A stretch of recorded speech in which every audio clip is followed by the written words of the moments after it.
മിഠായി ഭരണികൾ എടുത്തിട്ടുണ്ടെങ്കിൽ നമുക്ക് ഇതിലൊക്കെ തക്കാളി തൈ നട്ട് കൊടുക്കാം കേട്ടോ. ആദ്യം ഇതിലൊക്കെ ഒന്ന് ഹോൾ ഇട്ട് വരാം. 2 ഹോളാണ് കേട്ടോ ഇടുന്നത്. ഒന്ന് ചെടി നടാനും ഒന്ന് ഓവറായിട്ടുള്ള വെള്ളം ഒഴിഞ്ഞു പോകാനും. ഈ തക്കാളി തൈയാണ് കേട്ടോ നമ്മൾ കുപ്പിയിലേക്ക് നടുന്നത്. ഇതെങ്ങനെയാണ് ചെയ്യുന്നതെന്ന് ഞാൻ കാണിച്ചു തരാം. ചാണകപ്പൊടിയും മുയലും കൂട്ടിലെ മണ്ണും പുല്ലും എല്ലാം കൂടെ നമ്മൾ മിക്സ് ചെയ്തെടുക്കുന്നുണ്ട്. ഇതാണ് നമ്മൾ മിഠായി ഭരണിയിലേക്ക് നിറച്ച് കൊടുക്കുന്നത്. ഈ തക്കാളി തൈ ഞാൻ വാങ്ങിയതാട്ടോ. ഇത് ഈ ഹോളിലൂടെ ഇങ്ങനെ എടുക്കുമ്പോൾ നന്നായിട്ട് സൂക്ഷിക്കണം, തൈ പൊട്ടിപ്പോകാൻ പാടില്ല. നമ്മുടെ ഈ മിക്സിൻ്റെ കൂടെ ഞാൻ ഉള്ളിത്തോലും കൂടെ ഇട്ട് കൊടുക്കുന്നുണ്ട് കേട്ടോ. അതുകൊണ്ട് തന്നെ നമ്മുടെ തൈ വേഗം പൂവിടുകയും കായ ഉണ്ടാവുകയൊക്കെ ചെയ്യും. ഇതെല്ലാം കൂടെ ഇട്ട് ഞാൻ ഈ ഭരണി നിറയ്ക്കില്ല കേട്ടോ. കുറച്ച് സ്പേസ് ബാക്കി വെക്കും, നമുക്ക് പിന്നെയും വളങ്ങളൊക്കെ ഇട്ട് കൊടുക്കാനായിട്ട്.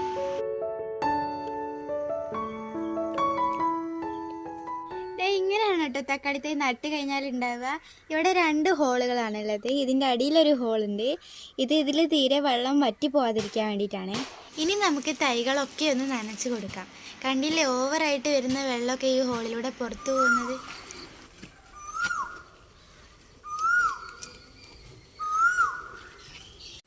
ഇതൊരു പരീക്ഷണാട്ടോ. ഇത് സക്സസ് ആയാൽ ഇതുപോലത്തെ കുറച്ച് പരിപാടികളൊക്കെ ഞാൻ കണ്ടുവച്ചിട്ടുണ്ട്. അപ്പോൾ അതും കൂടെ ഒക്കെ ഒന്ന് ചെയ്ത് നോക്കണം. നമ്മുടെ തക്കാളി തൈ നട്ട് കഴിഞ്ഞിട്ട് ഏകദേശം ഒരു 10-15 ദിവസമായിട്ടുണ്ട്. ഇതുവരെയുള്ള വളർച്ച നമുക്കൊന്ന്